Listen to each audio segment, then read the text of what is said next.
tudo bem com vocês? Então, hoje a gente vai fazer uma geral aí de concordância, embora nós já tivemos umas videoconferências sobre concordância. Então, a gente vai fazer uma retomada para a gente fazer um bom entendimento aí da aula de concordância verbal, ok? Então, começando, a gente vai primeiro entender que a concordância pode ser verbal ou nominal.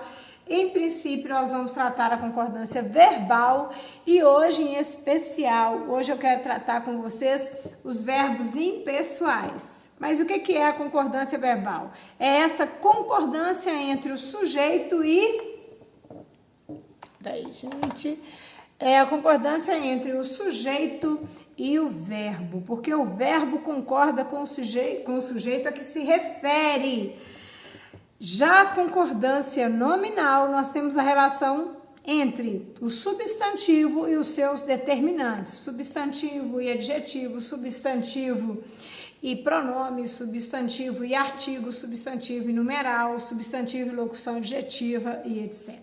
Bem, gente, eu gostaria de lembrar vocês, primeiramente, sobre o sujeito composto. O que é sujeito composto? Vamos lá no slide do sujeito composto, tá? Isso aí é concordância verbal e nominal. O que é verbal, o que é nominal? A gente já deu uma estudada isso antes. Sujeito composto, nós temos duas regras para ele. Nós vamos concordar o sujeito quando o sujeito composto está antes do verbo e o sujeito composto está após o verbo. Então, vamos entender da seguinte maneira. Sujeito composto, ele anteposto ao verbo e ele pós-posto ao verbo.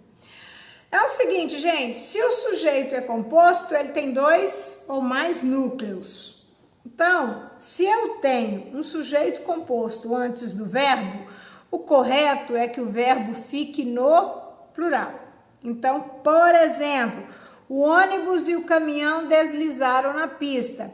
Ônibus e caminhão, sujeito composto, núcleo, ônibus e caminhão.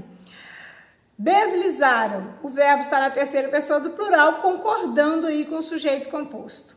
Porém, se nós tivéssemos a possibilidade de colocarmos o sujeito composto depois do verbo, nós temos duas formas de concordância para ele. Primeiro, nós temos o seguinte caso: o sujeito está composto, depois do verbo ele é posposto ao verbo. Então, coloquei aí. Foi ao parque de diversão, o filho, a mãe e o pai. Por quê, professora? Primeiro, eu tenho uma forma de colocar que é concordando com o elemento mais próximo. O que é elemento mais próximo? Então, vamos lá no sujeito que está composto. O filho, a mãe e o pai. O elemento mais próximo do sujeito, do sujeito composto todo, o elemento mais próximo ao verbo é o filho. Como ele está no singular, eu posso deixar o verbo no singular, concordando com o elemento mais próximo. Porém, eu posso também colocar o verbo no plural e dizer: foram ao parque de diversão o filho, a mãe e o pai. Bem, essa é a regrinha, mas conselho de professora Valéria, você vai para a prova de redação. Deixa isso tudo no plural, sujeito composto, para você não gerar confusão. Combinado? Bem, e aí eu coloquei também, foram ao parque de diversão, o filho, a mãe e o pai. Então, duas formas de concordância para o sujeito composto, tá? Bem, vamos nos verbos impessoais? Vamos tratar então, vamos ver o verbo haver. Verbo haver, com sentido de existir, de ocorrer, de acontecer, ele é impessoal, ou seja, se ele é impessoal, não há pessoa do discurso com a qual concordar. O que significa isso, professora? Significa, terceira série, desculpa, gente, me perdoe. Significa, segunda série, o seguinte, que esses verbos, eles permanecem na terceira pessoa do singular. Porque não há um sujeito com o qual concordar. Se o princípio da concordância verbal é sujeito concorda com o verbo a que se refere, e se você tem uma oração sem sujeito, porque o verbo é impessoal, o que vai acontecer? Vai acontecer de o verbo permanecer na terceira pessoa singular. Então, vejam só, havia muitos alunos na sala de aula. E é isso aí, terceira pessoa singular. Aqui nunca houve brigas, aqui nunca ocorreu, nunca existiu, nunca aconteceu. Tem esse sentido. Mas se eu usasse o verbo existir, ocorrer e acontecer, esses verbos iriam para o plural. Mas o haver, quando assume tais sentidos, ele não vai para o plural.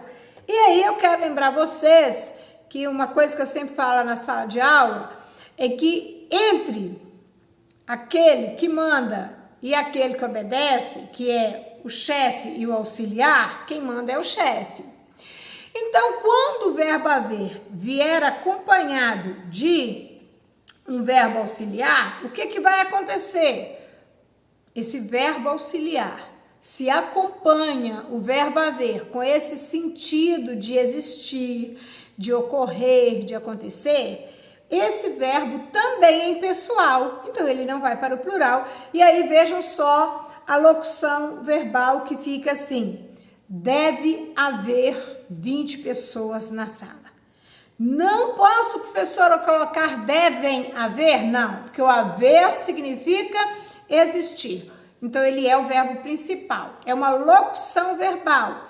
E a locução é formada VA, verbo auxiliar, mais VP, que é verbo principal. E quem manda é o verbo principal, é o chefe. E obedece quem tem juízo é o auxiliar. Ok? Além do verbo haver, nós temos também o verbo fazer. E eu quero falar dele ainda agora para vocês. Que é o seguinte: o verbo fazer, quando ele indica tempo, ele é um verbo também pessoal. Então, se nós usamos, por exemplo, faz 15 dias que não nos encontramos. Verbo fazer. Faz invernos rigorosos na Europa. Verbo fazer é decorrência de tempo, indicação de tempo, ele é impessoal. Então, veja só meus exemplos aí. Primeiro exemplo, faz muito tempo, muitos anos que não a vejo.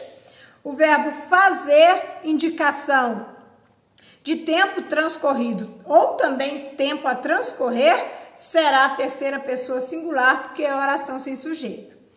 Depois a gente tem aqui uma outra consideração. Galera, o mesmo vai acontecer do fazer com o verbo, com o seu auxiliar, indicando o seguinte: já deve fazer muitos anos que não a vejo. Correto, certíssimo. Porque em já deve fazer, o fazer é o principal, indicando tempo, e o deve é apenas verbo auxiliar. Auxiliar não varia, porque ele também aí se tornou impessoal e nós temos uma locução verbal em que o verbo principal não tem sujeito para concordar com ele, então tudo tem que ficar no singular.